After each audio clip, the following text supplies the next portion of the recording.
I personally have far more faith in our ability to recover our economy than I do to recover our dead. And that's a balance that we have to work on when we reopen. Reopen does not mean that there are no more risk of illness. Reopen does not mean normal. Reopen means that we've achieved a certain state that we can go ahead and gradually phase in. It's sort of like going through elementary school before you get to high school. We're going to just phase in a little bit. But it also means that we have to be extremely vigilant on a number of things. We're definitely going to be increasing testing capacity because this is what we call a containment period. And so by increasing testing capacity, we find a lot of those individuals who are asymptomatic, who have no symptoms whatsoever, but they are positive, and unknowingly they're spreading the disease. And those individuals can then be put in isolation.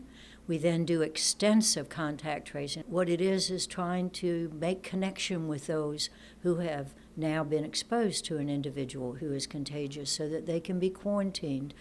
When we're out in the public, because there is more activity now with the stores and the community, we still must abide by physical distancing, and I prefer the term physical distancing because we're all social beings. We need that social connection.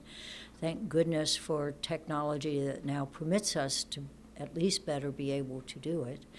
We need to maintain that physical distancing, and we need to use the mask. They're extremely important because what they do, and they've done laser lighting studies so that we can actually see droplets that when you talk or you sing or you shout, we can see those droplets come out. And what the mask does is it prevents those droplets from going into the environment.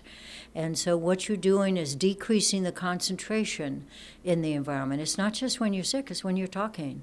And so it's decreasing that viral load in the environment so that we're protecting individuals who are more vulnerable, people who are hypertensive, diabetic, individuals who are older. You don't know who's next to you in the produce department. It may be someone who's diabetic or an asthmatic on medicine that reduces their immunologic response.